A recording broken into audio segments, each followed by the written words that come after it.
Hello my dear adventurers, welcome back to the Circle of Story and Starlight. Tonight we travel once more into the heart of Middle-earth. Your companion by the fire settles beside you, the glow of the embers painting warmth against old stone walls. Outside, the night is deep, the hush of the world lying heavy, as though every tree and hill listens in silence. The hour is late, and the stars above shimmer like watchful eyes, bright, eternal, yet close, as though they lean nearer to hear the telling. Here, in this stillness, we open the pages of memory and return to the footsteps of a man who walked between shadow and light. You have heard whispers of him before, the ranger who strode through forgotten paths, the wanderer cloaked in secrecy, the king whose name was sung by thousands. Tonight we sit close, drawing the tale to our hearts as though by candle flame, and we begin again at the edge of the wild.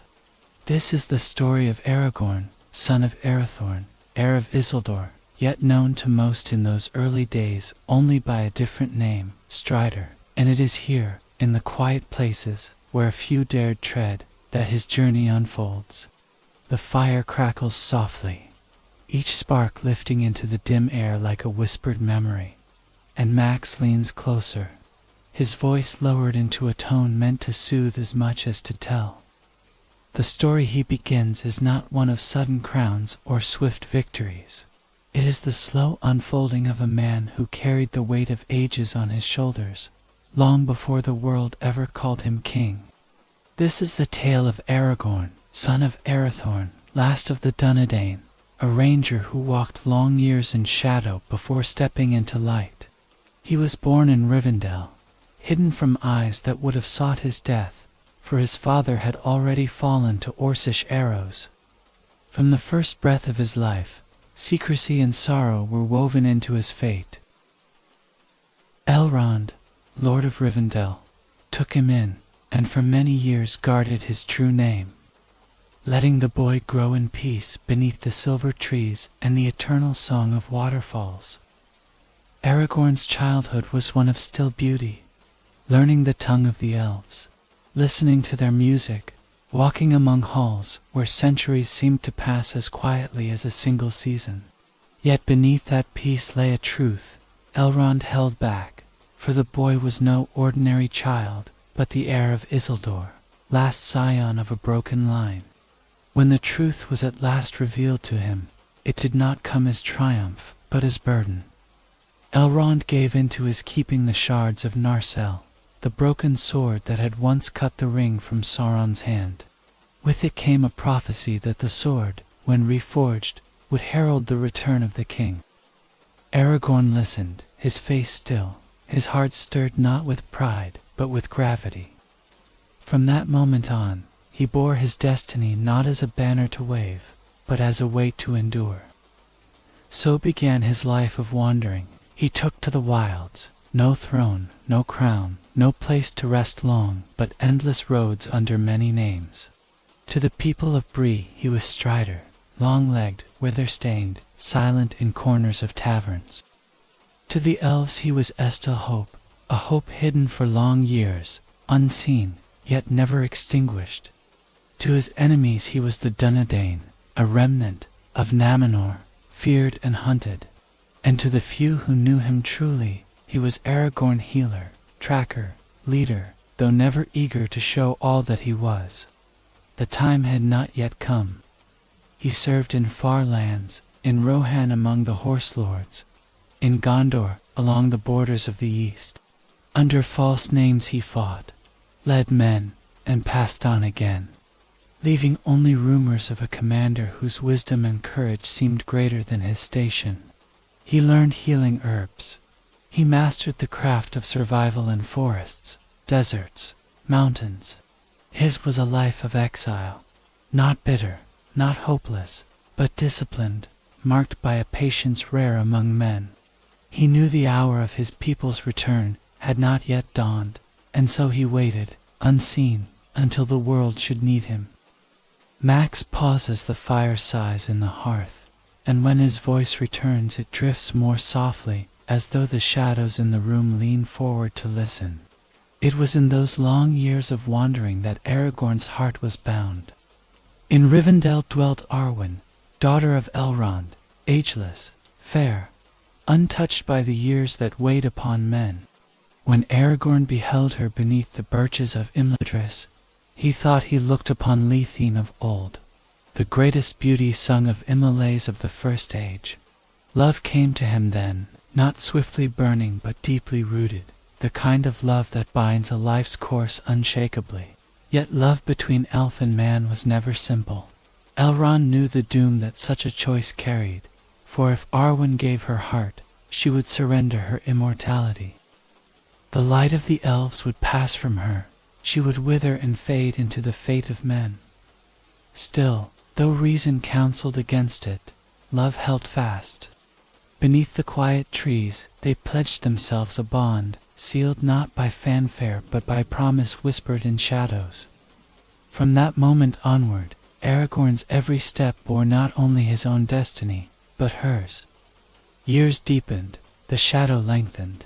In Mordor, Sauron stirred, gathering his servants, stretching his hand once more across the lands of men. The Nine rode again, faceless, merciless. In those days, Gandalf the Grey often walked beside Aragorn. The wizard's sharp eyes saw in the ranger what many could not, the key to all hope in the struggle to come. Together they guarded the Shire, a quiet land, unsuspecting, yet watched with care. Aragorn kept two hidden paths, his presence unseen, ensuring no darkness touched those green hills. He earned trust not by crown or title, but by these silent deeds, by guarding what others never knew was at risk. Yet fate, always waiting, stepped forward at last. Frodo Baggins, a hobbit of the Shire, bore upon his neck the One Ring, ancient and terrible. The Black Riders hunted him with a hunger that could not be turned aside. It was in Bree, at the Prancing Pony, that the paths of Aragorn and the Ring-bearer crossed. In a shadowed corner sat Strider, hood low, pipe smoke curling, his eyes watchful. To the hobbits he seemed dangerous, a figure of unknown intent. Yet when the danger closed in, and the Nine drew near, it was Aragorn they turned to, and in him they found not menace but shield. From Bree to Weathertop, he guided them long strides, carrying them swiftly through dark lands, his knowledge of the wild their only safeguard. Yet even his strength could not fully bar the way. Upon Weathertop, the ringwraiths struck, black cloaks whipping in the wind, blades of poison gleaming. Frodo was wounded, the Morgul blade piercing him with a death no mortal medicine could cure. In that hour, Aragorn's courage flared bright.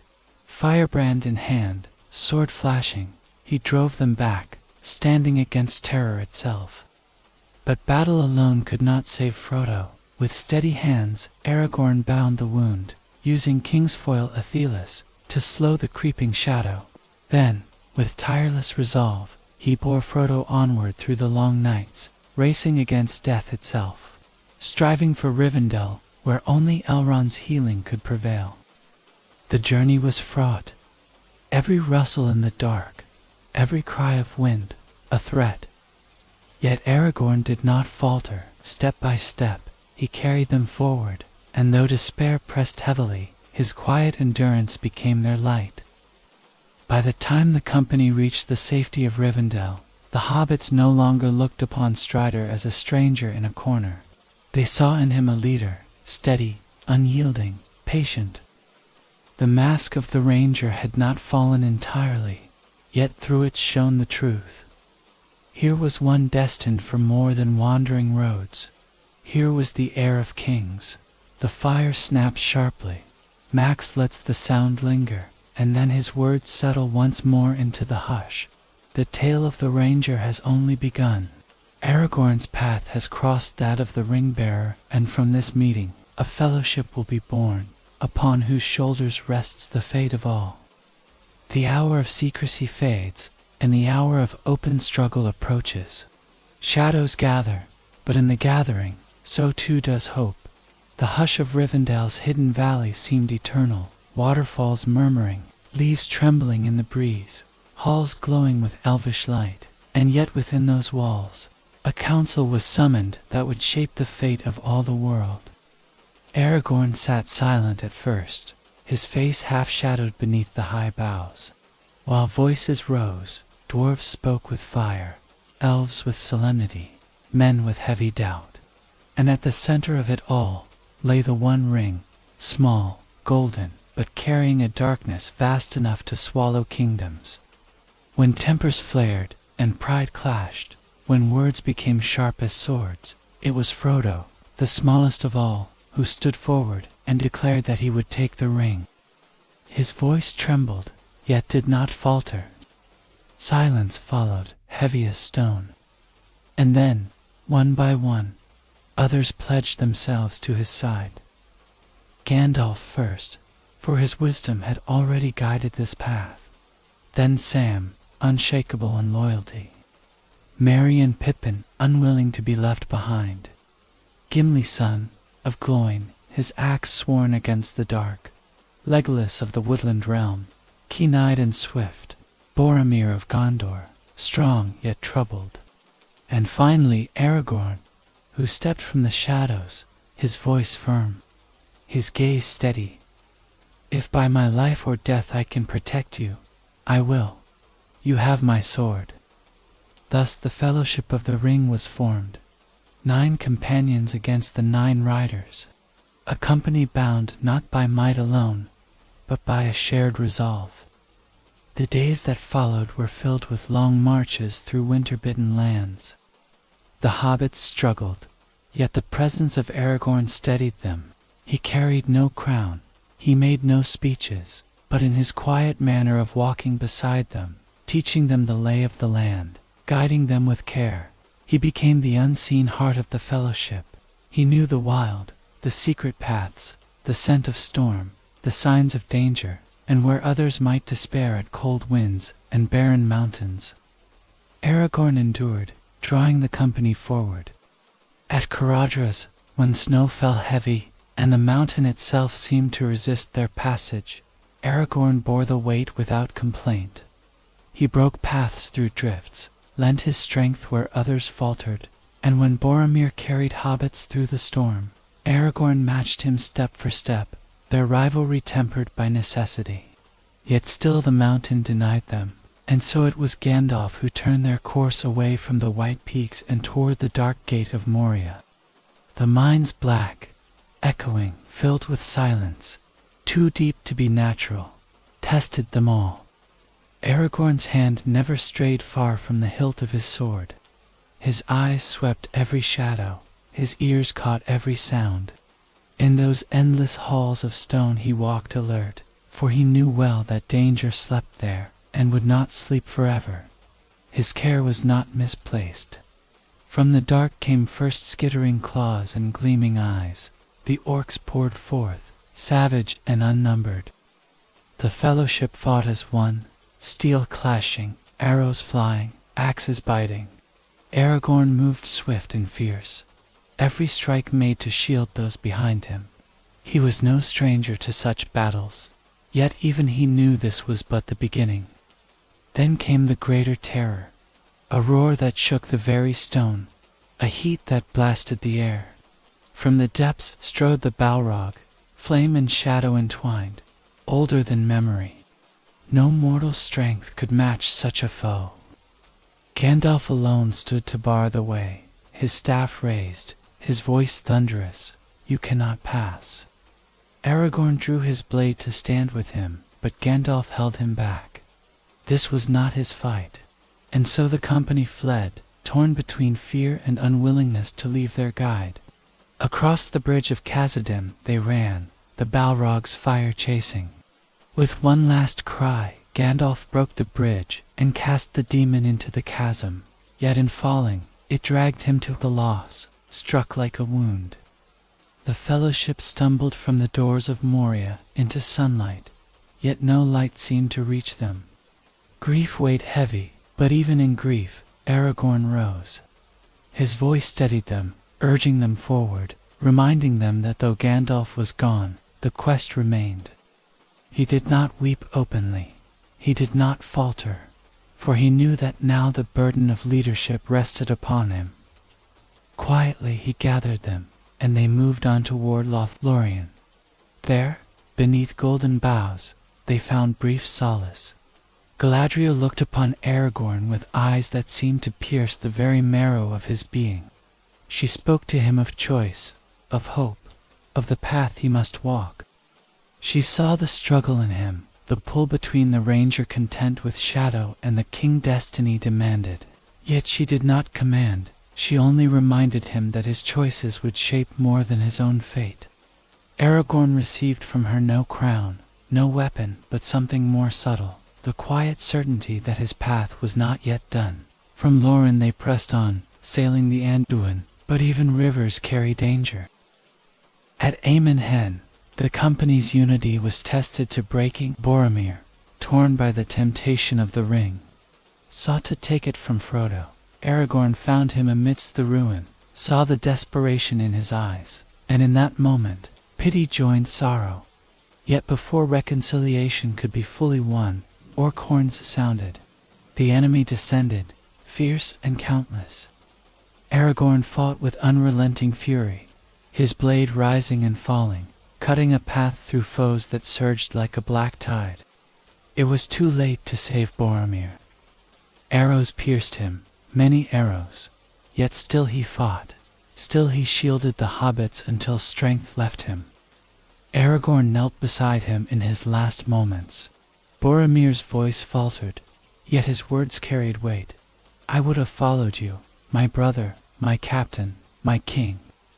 Aragorn's heart tightened, for in that confession lay both loyalty and tragedy. He clasped Boromir's hand, and in return, swore to protect Gondor, swore that the realm Boromir loved would not fall. In that vow, Aragorn accepted more than grief. He accepted a king's burden. The fellowship was broken. Frodo, choosing solitude, slipped away toward Mordor. Sam followed, unshakable. Merry and Pippin were seized by orcs, carried off into the wild. Legolas, Gimli, and Aragorn were left standing in the ruins of battle, their breaths ragged, their hearts heavy. Yet Aragorn did not yield to despair. He looked to the wide plain where the orcs bore their captives and made his choice. The quest had scattered, but his path remained clear. We will not abandon them. We will not abandon Merry and Pippin to torment and death. So began the next leg of his journey, not toward thrones or crowns, not yet toward the ring itself, but into the wild pursuit of loyalty. Strider the Ranger once more, yet now with the heart of a leader revealed in every stride. The crown of Gondor still waited far in the future, but already, in the eyes of those beside him, the king was beginning to shine through. Max leans back, the fire hisses faintly, and lets the tale settle in the quiet. The fellowship, once 9, now scattered, broken, yet not lost. Their journey is not ended, it is only shifted, widened, deepened. And Aragorn, always Aragorn, walks at the front, silent, steadfast, carrying with him the weight of every oath, every death, every hope. The night stretches on, and so too does the tale. The pursuit was relentless. Across field and fen, hill and hollow, the 3 hunters, Aragorn, Legolas, and Gimli, ran without pause. The sun rose and set, clouds raced across the sky, winds carried dust from the east, and still they followed the trail of the orcs, who bore Merry and Pippin away. Aragorn bent often to the ground, fingers brushing soil and grass, reading signs unseen to others. A broken branch, a trampled blade of grass, a faint print in the earth, each whisper told him the story of their captive's path. His eyes were keen, his mind sharp, yet more than skill drove him onward.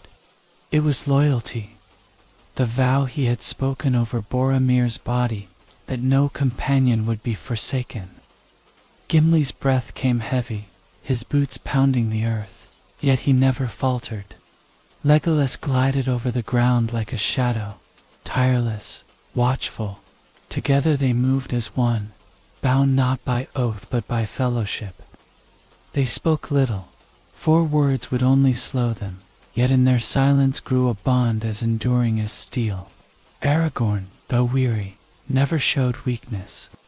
He set the pace, his stride long and unwavering, his will pressing them forward even when the trail grew faint.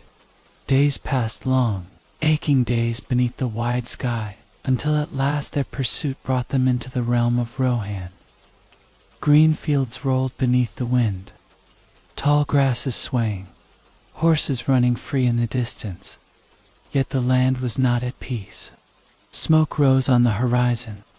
Villages lay burned, their people scattered. War had already touched these plains. It was here, beneath the shadow of the White Mountains, that Aragorn encountered the riders of Rohan. They came with the thunder of hooves, spears raised, banners snapping in the wind. Eomer, nephew of King Theoden, led them, his eyes sharp, his words direct. At first suspicion lay heavy between them. Who were these 3 strangers running wild across the Rittermark? Were they spies, outlaws, or friends? Aragorn stood tall, his hand upon the hilt of his sword, but he did not draw it. Instead, he spoke with the quiet authority that was his truest weapon. He told Eomer of the orcs they hunted, of the hobbits taken, of their purpose that reached far beyond the borders of Rohan. Eomer, moved by his honesty and bearing, looked upon him with new respect. Aragorn revealed at last the sword he bore, Andril, flame of the west, reforged from the shards of Narsil. Its light gleamed in the sun, and in that moment Eomer knew he stood before no common wanderer, but one whose lineage stretched back to kings. Though bound by duty to his king, Eomer gave them horses and his blessing. "May the wind favor you, son of Arathorn," he said, and with that, the hunters rode swift and sure once more. Yet they arrived too late. The orcs had been slain not by their hands, but by the riders of Rohan. The captives they sought were gone, vanished into the wild. For a time, despair threatened to weigh them down. But Aragorn, kneeling upon the grass, found signs that stirred hope. Small prints, hobbit prints, leading away into Fangorn forest. Merry and Pippin lived still, and so the chase turned not to grief, but to pursuit renewed. It was in Fangorn that Aragorn's path crossed once more with destiny. Beneath the ancient trees, whose trunks loomed like pillars and whose leaves whispered with voices older than men, they found not the hobbits at first, but another, Gandalf, not the great pilgrim who had fallen in Moria, but Gandalf, the white radiant, renewed, filled with a power beyond what he once bore. Aragorn, Legolas, and Gimli stood astonished, yet joy tempered their disbelief. Hope, thought lost, had returned in the form of their guide. Gandalf's presence was no mere comfort, it was a turning. With him, they rode to Edoras, the hall of King Theoden. There they found a kingdom shackled, not by steel but by shadow. Wormtongue, the servant of Saruman, had whispered poison into the king's ears, and Theoden sat bent, pale, his will sapped. Aragorn stood firm as Gandalf cast off the shadow, breaking Saruman's hold.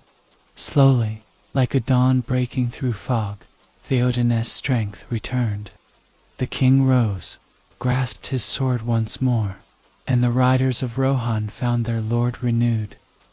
Aragorn, though not of Rohan, pledged himself to Theoden's cause. War was upon them, and Helm's Deep became their refuge. The journey there was grim, villages burned, people fleeing, yet Aragorn's voice carried steady encouragement. To the children who marched in fear, he offered reassurance.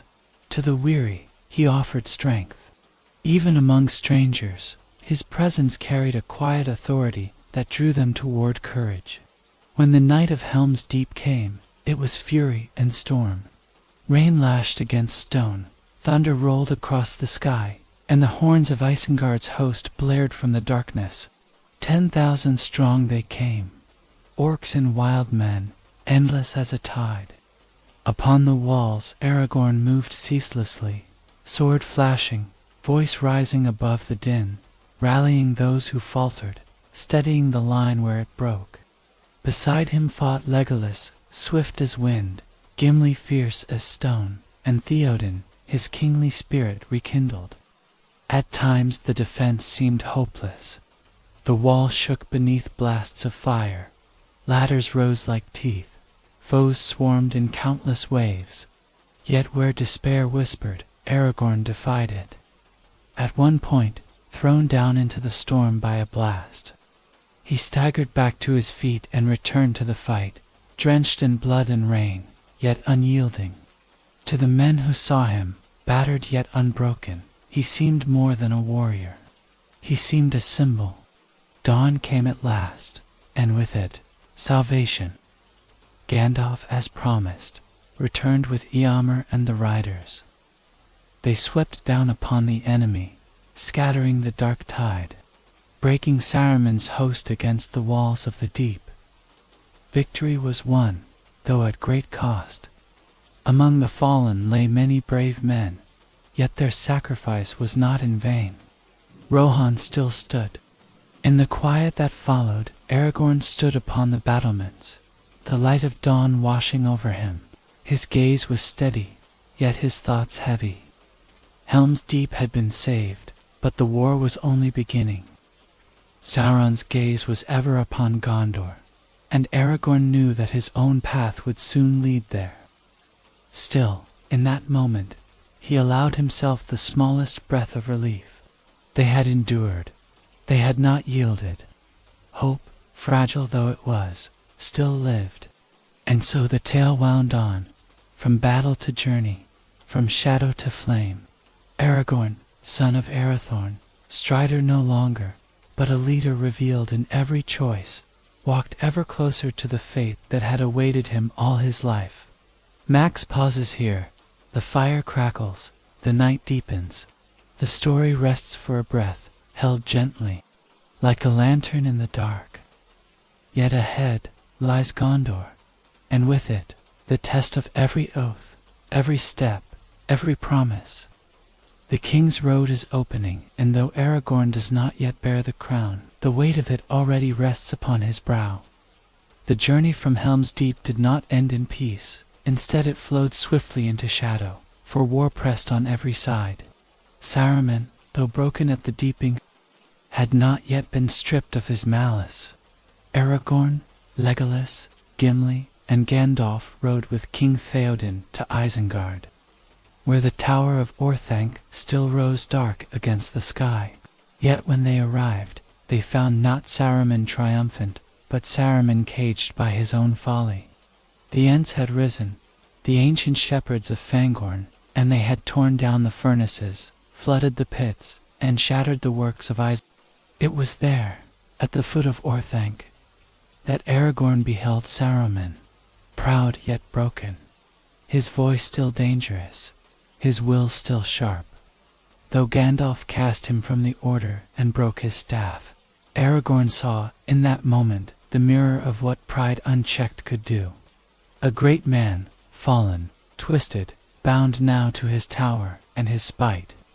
The lesson was carved deep into Aragorn's mind, that true kingship was not power grasped, but service born, and that any crown earned through arrogance was no crown at all.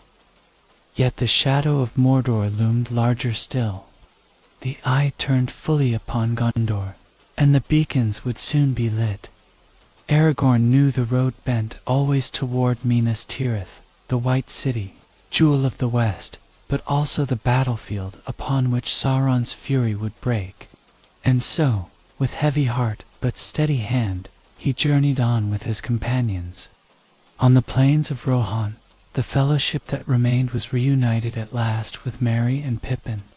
now grown beyond what they had been when first they left the Shire. Aragorn looked upon them with pride, for even in small folk, great courage had awakened. They had endured captivity, witnessed the power of the Ents, and carried themselves with a strength that matched any warrior's. In their laughter, he found a balm, a reminder that even in war, joy could flicker like a candle in the wind. But peace was fleeting. Dark clouds gathered to the east. Gandalf urged haste, for Minas Tirith called, and the White City would not stand long without aid. Theoden too prepared his riders, though doubt gnawed at his heart. Aragorn, ever the bridge between fear and courage, spoke with quiet strength, lifting spirits with words, not of command, but of hope. He was not yet king, yet already he carried the air of one, not by crown or throne, but by the calm he brought to troubled hearts. The road to Gondor was marked by visions. For Aragorn it came in the gift of Galadriel, the LOTR stone, a green jewel that bore with it the weight of healing and renewal. But more than that, it was the shadow in his dreams, the call of Minas Tirith, the walls gleaming white beneath the dark clouds of Mordor, the cries of men who would soon stand or fall. In these visions he saw not just a city, but a people bound to him by blood and destiny. When at last the beacons were lit, fire upon fire leaping from mountain to mountain, the cry for aid rang clear. Gondor called, and Rohan answered. Aragorn, standing upon the hilltop, watched the flames leap across the night sky. His face was solemn, not with dread, but with the weight of choice. For Gondor's need was not only of swords, but of a king returned.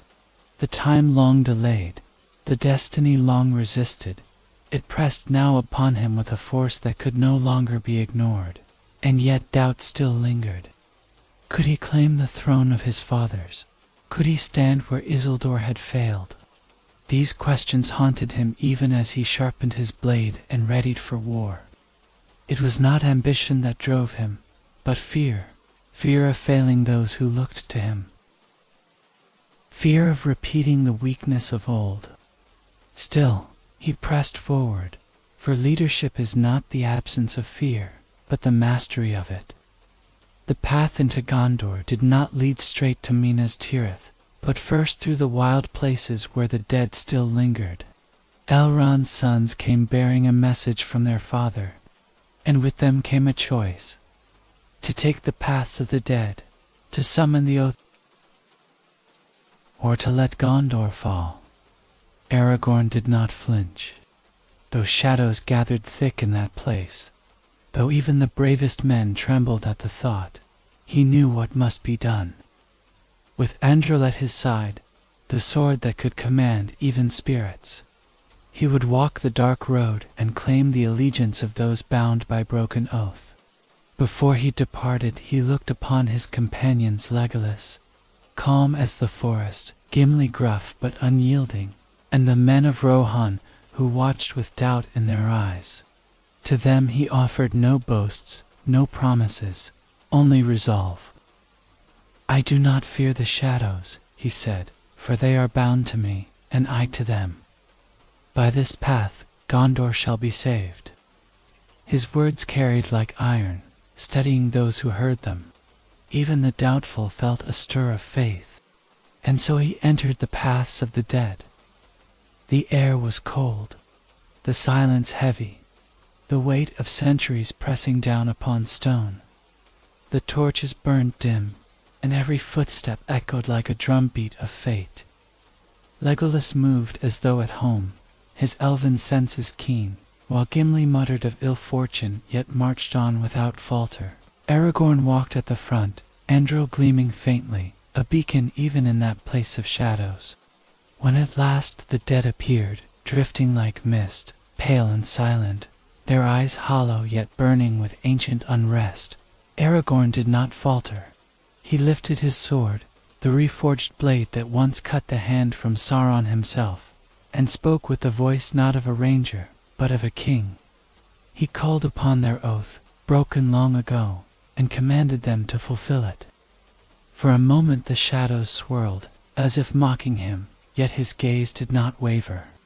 His voice rang steady, carrying across the cavern, "I am Isildur's heir.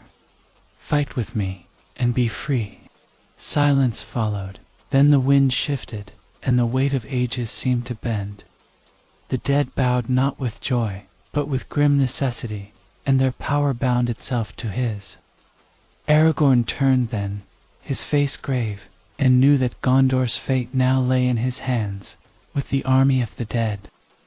Swift was the ruin of Sauron's servants along the coasts. Ships that once carried black sails were seized, their crews scattered by a force they could not comprehend. Aragorn raised new banners, the white tree, the 7 stars, the crown of Gondor, and with the wind in his hair and fire in his eyes, he sailed for Minas Tirith. The world of men would look upon his coming not as chance, but as prophecy fulfilled. And in the white city, beneath towers of stone and streets of marble, a steward looked east with weary eyes. Denethor, broken by pride and despair, sat upon a seat that was never his to claim. As the shadow lengthened and the drums of Mordor thundered, his mind frayed, his will cracked. It was into this storm that Aragorn would soon ride to claim not just a throne, but the very future of his people. Max pauses the telling here. The fire crackles low. The night deepens further. The White City has not yet seen her king, but the sails are already upon the horizon. The fate of Gondor already in motion. And Aragorn, son of Arathorn, walks ever closer to the moment when the crown, long denied, must at last be taken. The White City stood tall upon the hill of Mindalluin, 7 walls of stone, tear upon tear, shining once like pearl, but now dim beneath the shadow of Mordor. Minas Tirith, the last bastion of men, the jewel of Gondor, the city of kings, long absent, waited in dread as the storm gathered. And into that storm Aragorn would come, not yet with crown, but with fire and with destiny. Within the walls, the steward Denethor sat uneasy upon his seat, his mind clouded by grief and the whispers of despair. His son Boromir was gone, fallen at Amenhen, and his younger son Faramir fought desperately at the borders, bearing a burden too heavy for one alone. Denethor saw only darkness in the Palantir, and in his pride he believed the end already written. Minas Tirith, he thought, was doomed. And so his will frayed, his heart gave way to madness, even as the drums of Mordor grew louder in the night. Aragorn, still far from the city, moved with purpose. The black sails of the corsairs had been seized, the army of the dead dismissed after their oath was fulfilled. And new hope now crested the waves. Upon the captured ships he came, the white tree upon his banners, the wind carrying them swift up the Anduin, the men of Gondor fighting with their last strength upon the Pelennor, beheld first only the sails of shadow and thought doom had come. But when the banners unfurled, when Aragorn leapt forth, Andro gleaming, their cries turned to joy, their despair to fire. The king had returned, not in name, but in deed. The battle of the Pelennor fields was chaos, a storm of iron and fire, of cries and clash, of despair turned to courage. Aragorn rode among them, his voice lifting men who would otherwise have fled. He was everywhere at once, rallying soldiers here, cutting through orc lines there, driving back the tide that had seemed unstoppable. Where he passed, men straightened their backs, their swords found strength, and hope returned as if carried upon his very breath. And yet the cost was heavy. Theoden of Rohan fell beneath his horse, struck by the black captain of Angmar. Theoden's last words passed to Eomer, who took up the crown of Rohan with grief but with fire. Eowyn, shield maiden of Rohan, stood revealed as the slayer of the Witch King, her courage breaking the prophecy that no man could fell him. Aragorn looked upon her later, lying wounded, and saw in her the same flame that he carried, a flame that refused to be smothered even by the shadow of death. Amidst the blood and ruin, Aragorn did not only wield his sword, he wielded healing. For when the battle was ended, and the cries of victory mixed with the groans of the wounded, he turned not to triumph, but to mercy. In the houses of healing he bent over Faramir, over Eowyn, over Merry, their bodies broken, their spirits wavering between life and death. With hands steady, with words of Elvish softly spoken, he worked as no ordinary man. The hands of the king are the hands of a healer, so the old saying ran, and in that hour it was fulfilled. The people beheld him not just as a warrior, but as one who restored life, who mended what shadow had marred. In their eyes, the prophecy shone bright, the king had truly returned. But the war was not yet ended. Though Minas Tirith stood, though Sauron's forces were broken upon the fields, the Dark Lord himself remained unbowed. His eye turned ever eastward, searching for the ring, and his armies, though wounded, were vast beyond counting. Aragorn knew the truth, that they had won but a battle, not the war. To strike at Mordor directly, to hold the eye away from Frodo and Sam as they crept through shadow, that was the only hope. And so he turned his gaze from victory to sacrifice. The captains of the West gathered Gandalf the wise, Eomer the fiery, Imrahil the noble, and Aragorn the steadfast. Their counsel was grave, their choices few. To march upon the Black Gate seemed madness. To pit their few thousands against the endless hosts of Mordor was to court certain death. Yet to sit idle was to abandon the ring-bearer, to let Sauron's gaze turn inward and crush the last hope. Aragorn spoke with quiet resolve. "We must march," he said, "not for victory, but for time, for hope, for Frodo and the others." Seeing the strength in him, did not gainsay. Before they departed, Aragorn looked once more upon Minas Tirith. The people bowed as he passed not to a steward, but to a king. He bore their hope upon his shoulders as he rode forth, banners raised, Andril shining in the sun. The army was small compared to the might of Mordor, yet it moved with a purpose greater than numbers. Each man knew he might not return, and yet each man marched for the love of his land, for the trust in their leader, for the faint but burning hope of freedom. The road to the Black Gate was heavy with silence. Across the desolation of Mordor's borders, they marched, the air thick with ash, the ground cracked and dry. Aragorn rode at the front, his face calm not without fear, but master of it, and his gaze fixed always ahead. He did not look back, for to look back was to invite doubt. Every step was a step closer to sacrifice, and he bore it willingly. At the Black Gate, the army halted. The towers of stone loomed dark, the iron gate vast and terrible, the land crawling with the servants of the Eye. The heralds of Sauron came forth, mocking, demanding surrender, showing the mithril coat as proof that Frodo had fallen. For a moment despair threatened, but Aragorn's eyes burned with fire. He would not yield to lies, nor bend to shadow. Raising his sword high, he turned to his army and cried words that cut through fear. "This day we fight," he called, his voice rolling like thunder across the field. "For Gondor, for Rohan, for all free peoples, stand with me." And though the enemy outnumbered them 100-fold, the men of the West lifted their swords and shouted with one voice. The gate opened, the hosts of Mordor poured forth like a flood of darkness. The battle was fierce, hopeless in its scale, yet still the captains of the West held their ground.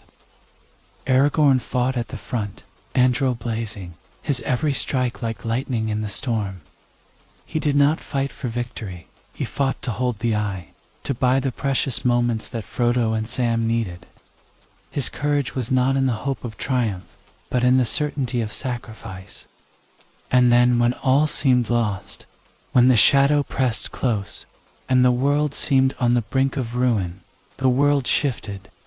Far away, upon the slopes of Orodruin, Frodo and Sam fulfilled their quest. The ring was unmade, the power of Sauron shattered, the Dark Lord's fortress fell in ruin. At the very moment when the West could fight no longer, the enemy dissolved, the hosts scattered, the darkness fled. The captains of the West looked eastward in wonder, and Aragorn, standing tall amidst ruin, lowered his sword at last. The War of the Ring was ended. The fields fell silent, not with despair, but with awe. Men lifted their eyes and beheld the sky clearing, the shadow broken. They looked to Aragorn, and in his calm, in his steady presence, they found not just relief, but renewal. The age of men had begun. Max's voice lowers here, the firelight soft, the hush of night deepening. The war has ended, but the crown is not yet claimed. Aragorn has proven himself in battle, in healing, in sacrifice, yet still the last step waits before him, the step from ranger to king. And so the story flows on toward coronation, toward peace, toward the long-awaited dawn. The shadow had fallen, and at last it was lifted. The ring was gone, unmade in fire, and with it the power of Sauron had crumbled into dust. The land trembled, the towers of Barad-dûr fell, the hosts of Mordor scattered like leaves in a storm. And in the silence after the storm, hope returned to Middle-earth. Yet though the war was ended, the work of healing had only just begun. Aragorn, standing among the captains of the West, felt both the weight of exhaustion and the fire of a new dawn. The men who looked upon him did not see merely a ranger, nor even only the warrior who had led them through impossible battles. They saw the heir of Isildur, the man who had carried them through despair, who had healed the wounded with his touch, who had faced the very gates of Mordor without flinching. The time that had been long foretold was come, the return of the king. And yet Aragorn did not rush toward crown or throne. His heart was steady, his steps careful. He knew that rulership was not seized. It was given, received from the people with trust. So even as Minas Tirith prepared itself, even as the banners of Gondor were lifted high again, Aragorn remained among the wounded, tending still to those who suffered. For though he had led in battle, though he had struck down foes with the blade of kings, he would lead in peace first as a healer. The city prepared for his entrance with reverence. The streets were swept, the banners unfurled, the white tree's image painted fresh upon cloth and shield. The bells rang as word spread through every tier, the king is coming. And still, within the citadel, Denethor's seat stood empty, the line of stewards broken by pride and despair. Gondor waited not just for a ruler, but for renewal. When at last Aragorn entered the city, it was not in splendor, but with quiet majesty. The people thronged the streets, men, women, children, pressing forward to see him as he passed. They looked not upon fine robes or golden crowns, but upon a man in weathered cloak, bearing the sword reforged, his face lit not with pride but with humility. And in their hearts they knew this was their king. The coronation was held before the gates of the city, where all could gather to witness. The morning sun rose over the mountains, its light falling upon stone that had long seemed gray, but now shone white once more.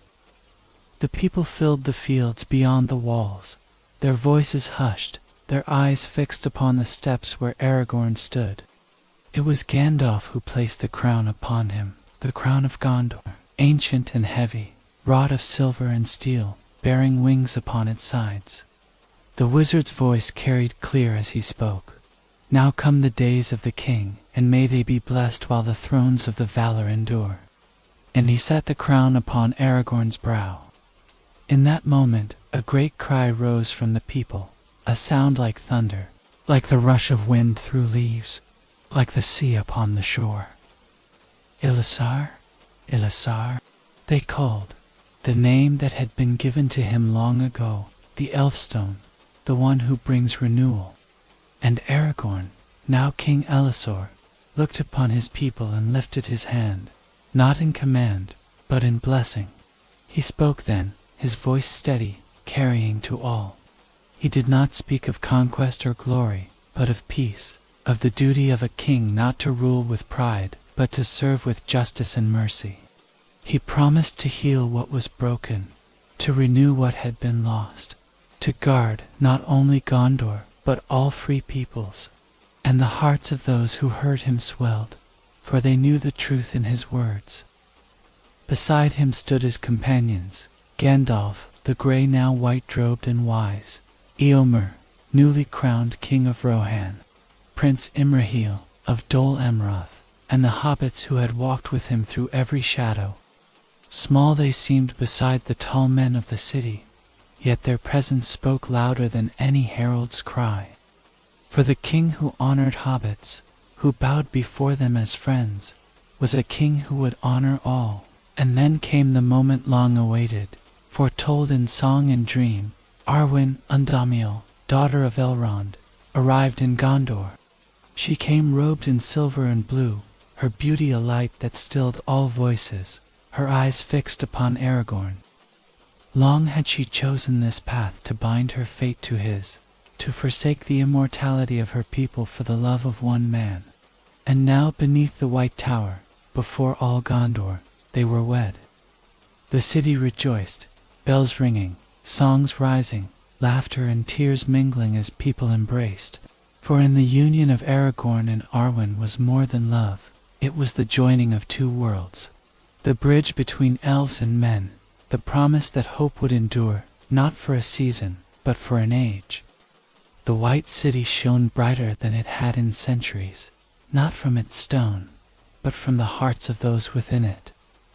In the days that followed, King Elisar began his reign not with decrees of conquest, but with acts of healing. He walked the streets, speaking with common folk, blessing children, listening to the voices of those long unheard. He restored lands to their keepers, forgave debts unjustly imposed, and honored the sacrifices of all who had fought, men of Gondor, riders of Rohan, and the smallest hobbits who had carried the greatest burden. The hobbits too were honored. In the great hall, Aragorn rose from his throne and bowed low before them, before Frodo, Sam, Merry, and Pippin. And in that bow, the people saw a truth deeper than any crown. That greatness lies not in height, nor in strength of arms, but in courage, loyalty, and love. The hall echoed with cheers, and the hobbits blushed, bewildered and humbled, yet glad. Even in his joy, Aragorn did not forget sorrow. He visited the tombs of those who had fallen, Boromir, Theoden, countless unnamed who lay upon the Pelennor. He spoke softly there, words carried only by the wind, promising that their sacrifice had not been in vain. He honored them not with monuments alone, but by vowing to build a peace worthy of their memory. The white tree, long barren, was found anew upon the slopes of Mindilluin, a sapling sprung from the line unbroken. Aragorn planted it within the court of the citadel, and there it took root, blossoming white in the sunlight. And the people saw in it a symbol. The old made new, the broken made whole, the line of kings restored not in name but in life. Thus began the reign of King Elisar. It was not the reign of a conqueror, nor of a ruler set apart, but of a man who had walked long roads, borne heavy burdens, and chosen mercy over pride. And in every act, from the smallest kindness to the greatest decree, his people saw not only the king they had waited for, but the man they had trusted in the darkest hour. Max's voice softens here, the firelight low, the night hushed, as he draws the listener deeper into this moment of peace after storm. The crown has been claimed, the love fulfilled, the white city renewed. Yet even in this calm, the story is not ended, for every king must one day face the passing of years, and even Elazor's reign, though long and blessed, will meet its twilight. But for now, the tale rests in light, in hope, in joy, hard-earned. The years passed, and they were golden. Under the reign of King Elazar, Gondor flourished as it had not since the elder days. The fields once scarred by war grew green again. The walls of cities were rebuilt. Trade returned to the roads, and peace settled across the lands. The shadow had been lifted, and in its place light spread far, carried not only by soldiers and law, but by kindness, wisdom, and the healing hand of the king. Aragorn ruled not with distant majesty, but with presence. He walked often among his people, speaking to them in marketplaces, listening to their joys and grievances alike. He knew them not as faceless subjects, but as men and women whose names he cherished, whose children he blessed, whose struggles he remembered. And because of this, they did not simply obey him, they loved him. To Gondor he was not only their king, he was their guardian, their healer, their Elazor. Beside him stood Arwen, queen of both heart and realm. Her grace was a light in the citadel, her counsel wise, her gentleness steadying Aragorn in moments of weariness. Together they raised children, the foremost being Eldarion, their son and heir. In him the line of kings continued, mingled with the blood of elves, a promise that Middle-earth was not forever sundered between its peoples, but united in hope. The fellowship, too, though scattered, never faded from his heart. Legolas came often, bringing news of the greenwood, and later, of the haven he built upon the shores. Gimli, faithful as ever, visited with laughter and grumbling in equal measure, his dwarves aiding in the rebuilding of stone halls and gates.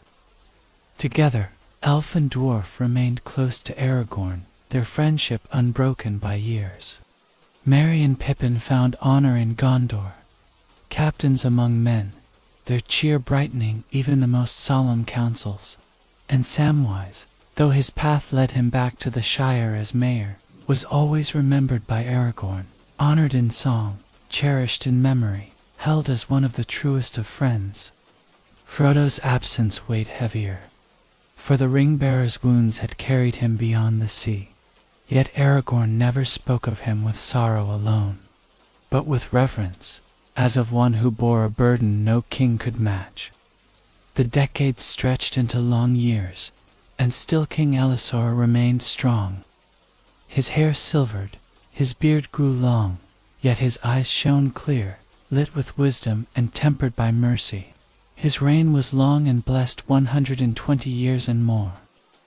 Generations grew beneath his guidance, and even those born long after the War of the Ring spoke of him as though they had known him all their lives. But time cannot be stayed, even by kings. Aragorn knew this truth, had always known it, from the moment he first bore the weight of his lineage. Unlike most men, he had the grace of Nomenor, the gift to choose the hour of his passing. It was not despair that guided this knowledge, but peace, the understanding that every reign, however golden, must yield to the next. When at last he felt the weariness of years press upon him, when his strength, though still great, began to wane, he made his choice. He called to him Arwen, his beloved, and their children, and he spoke to them with calm and love. To Eldarion he gave counsel, not of war or power, but of humility, of listening, of serving, of remembering always that a crown is not a prize, but a burden willingly carried. To his daughters he gave blessings, and to Arwen he gave all the depth of his heart. In the house of kings he lay down upon the bed prepared for him. Around him stood those who had loved him most, and silence filled the chamber, a silence heavy with sorrow, yet brightened by reverence. Arwen wept, though her strength did not falter, for she had chosen this fate long ago, knowing it would end in parting. Still, her grief was deep, for though she had gained the joy of mortal love, she would also feel the sharpness of mortal loss. Aragorn spoke gently, his voice soft, his words carrying like music even in his final hours. He reminded Arwen that though his years were ended, their love would not be diminished. It would remain woven into the very fabric of the world. He reminded his children that death was not defeat. It was the gift of men, the gift to depart when the time was right, to leave room for renewal, to yield the world not in bitterness, but in peace. And then, when all was said, he smiled. His eyes rested on Arwen, on the face he had loved since first he saw her beneath the trees of Rivendell. He kissed her hand, whispered her name, and closed his eyes. So passed King Elisor, Aragorn, son of Arathorn, chieftain of the Dúnedain, strider of the north, bearer of Andril, healer, Elfstone, friend of hobbits, lord of Gondor, and king of men. He passed not in defeat or sorrow, but in the fullness of years, in the peace of one who had given all and asked for nothing more. His body was laid in the house of kings, beside the tombs of the line he had restored, and there he rests still. For Arwen grief was sharp, sharper than any blade she had known. Though she had chosen this path, the weight of loss fell heavy. She departed from the city, no longer able to bear its brightness without him. She journeyed alone to Lorien, where the golden woods had grown silent, and there she laid herself down beneath the fading trees, and there she passed, far from the eyes of men, her beauty fading like the twilight, her choice fulfilled to the very end. The people of Gondor mourned their king, yet their mourning was not despair, it was gratitude. They remembered the long years of his reign, the peace he had given, the healing he had brought. Songs were sung in every hall, not only of battle and victory, but of wisdom and kindness, of the ranger who became king, of the king who never ceased to be a healer. And so the tale of Aragorn came full circle. From the shadows of the wild to the throne of Gondor. From the loneliness of a ranger's path to the love of Arwen Undamiel. From the strife of war to the peace of a long and just reign. His story was one not of pride, but of hope, not of conquest, but of mercy. Max's voice softens here, carrying the final words as though laying them gently upon the listener's heart. He speaks slowly, with long pauses, the crackle of fire between each phrase, so that each word settles deep. The story is ended, but its light remains, carried forward in memory. The king has passed, but the hope he brought, the renewal he gave, endures.